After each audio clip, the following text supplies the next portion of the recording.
Hey everyone, how's it going? So what am I working on now? Well, it's a '06 Toyota Sienna. Got towed into us.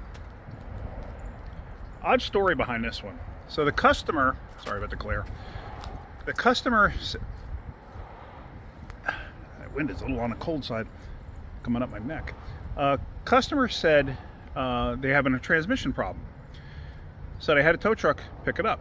Tow truck driver comes in and says that he went to go pick it up and there was a floor jack, jack stands, 2 used transmissions sitting in the driveway, tools, and transmission fluid all over the driveway.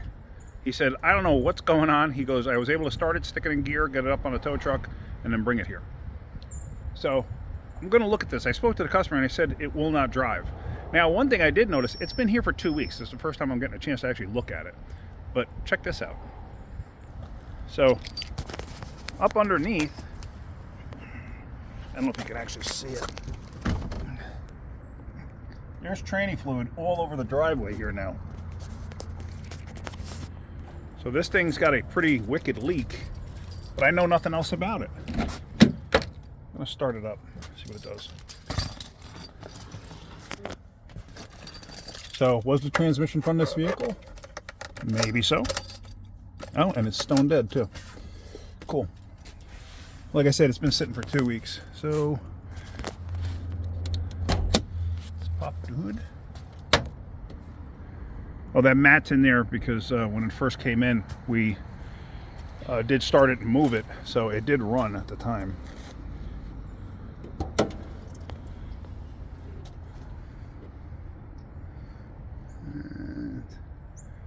It looks like somebody's been messing with this thing. All right, let me go get a jump box so we can start this thing up, and we're going to check tranny fluid and all that other stuff before I pull it inside. Oh, look at that. How cool is that? That's the mass air meter. That could be a problem. Okay, jumper box is hooked up. Always leave a door propped if you're doing something like this, because I've seen it where you hook up a booster and all of a sudden it locks the doors. Okay. Roll the window down. Okay, that's enough. Cool. All right, let me see if I can't get this thing to run and stay running. That's why I hate these things. I like these things, but then I hate them too. Because if this thing's not charging, this thing won't keep it running. So let me mess with this a little bit. I may have to come out here with a battery charger. And no, it's not charging. Doesn't have a belt on it? Yeah, it does. Because as soon as that start light goes off, it'll shut down.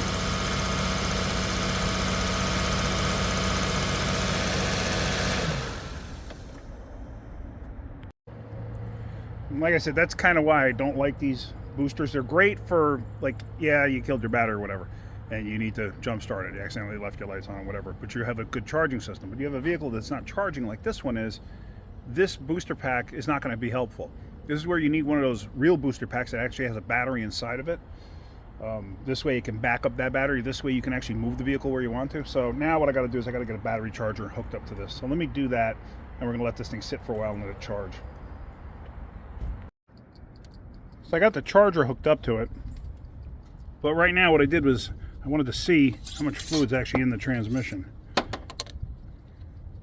Nothing. There's nothing in the transmission. So we're going to have to put fluid in this thing to get it inside. That's what's on the floor there. If it was enough oil to stop this thing from working, like let's say 3-4 quarts, it would run all the way back here. It's a lot of fluid on the ground, but it's not that much. So maybe it's not going anywhere because it leaked all the fluid out. I don't know. But I'm going to leave the charger on it for a while, and then we're going to figure this out. It's the next day. It's cold out here. Yeah, it's cold out here. So I had this thing charging yesterday, and it will start on its own. I didn't check this yet to see if it actually charges, but we're going to start it up and we're going to add tranny fluid to it. I don't even have a spot in the shop yet. The shop is completely packed. So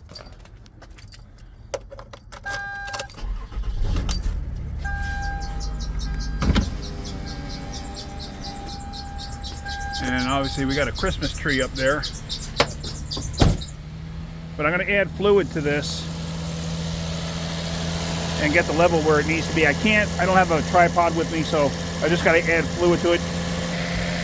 Unfortunately, I can't have you watch me do that because I got to hold the funnel and everything else all at the same time because it doesn't fit good into the dipstick tube. So let me add fluid to it and get the level where it needs to be, or at least close. And then hopefully we'll have the shop cleared up enough so we can get in there. All right, this was full, so I added just over 2 quarts to this. Let's see where we actually are at. And well, we're on the stick. It's right at the base there. So probably going to be another quart. So roughly 3 quarts low. I don't know. Let me add another quart and see where we wind up. I don't know about this thing, but let me just show you real quick. All right, so at idle, it's not charging. However, this thing's only idling at like 400 RPM. I put the whole 4 quarts in here, and I still got nothing on the stick. So obviously this thing's got a massive leak somewhere, so I'm gonna have to get it on the lift. But now I'm really curious if this thing's actually charging once the RPMs come up. But it doesn't have a cable, electronic throttle body, so I can't do it from underneath the hood. So we're gonna do min-max.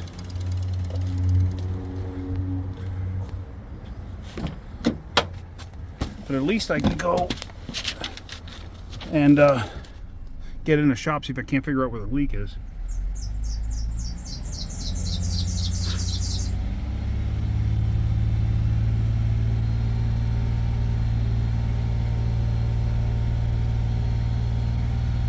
Alright.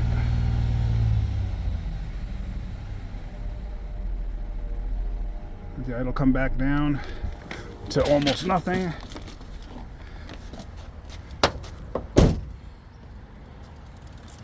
So now what was the point of min-max? You can see the numbers are up. So it was up to 1412. So it tells me it does charge when the RPMs are up and a low of 12, which is fine. But right now it's almost 13. So it is charging, so I don't have to worry about that. It's idling terribly, way too low. Why? I don't know. And it's got no transmission fluid in it.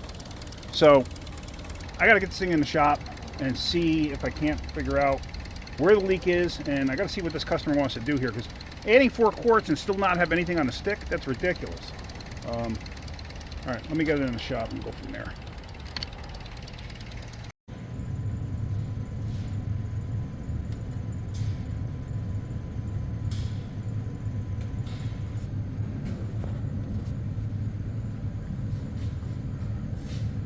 Look at the pan, how bashed in it is. Engine oil pan too. Oof, that's rough. That's rough. Yeah, so, well, obviously the drain plug is leaking. So I'm gonna have to see about tightening that up. I'm actually pretty impressed somebody would be willing to do this in their driveway. That's cool. That's cool. Somebody put new tie rods on this thing, new sway bar end links, new struts, ball joints, calipers, axles. Wow, somebody did a lot of work to this thing. Oh, look at that. That is awesome. Look at that. Way cool, way cool. Oh, look at that. That's awesome. Yeah, yeah. I think I'm gonna see if I can tighten up that drain pan and get out. Yeah, this is not worth us getting involved in. This is gonna be more of a nightmare than it's worth. All right, let me see what we're going to do here. So that's the transmission fluid in the parking lot there, and as you see, it ran back there. But that's not 4+ quarts of transmission fluid, not at all. So what in the world that is, I don't know. I mean, how much is that? I don't know. So, customer's gonna have to make a decision. Only thing I'm gonna do is get fluid in it and give them an estimate on fixing all the other stuff and go from there. I don't think they're gonna want to fix anything now. Okay, so wound up taking over 6.5 quarts of transmission fluid. That spill in the driveway is not 6.5 quarts. Try to take it up the street. Transmission slipping like mad, slipping like crazy. So the transmission is no good. And with all the other work on it, I don't even want to work on it. I'm gonna tell the customer, you know, this is going to be a money pit at this point in time. Whoever did all that other work did a horrible job. So we're going to walk away from it. That's all, plain and simple. It's not something we want to even get involved in, you know, because something like that will just turn into a can of worms. You open up that can and the worms are just going to come pouring out. So don't want to get involved. So that's it. That's it. And I know a lot of people get mad at me when I say that. They actually get angry, like, oh, you know, you should at least do this. No, it's not worth my time. It really isn't. Not on a vehicle like that, too. That thing's, it's not worth anything anymore. It's just, it's trashed. So, oh, what are you going to do? You know, it's not my problem. That's what it has to turn into. Too often I've turned cars like that into my problem, and it's always bitten me, and I wound up spending, it winds up costing me money to fix somebody else's car, and I'm not doing it anymore. That's all.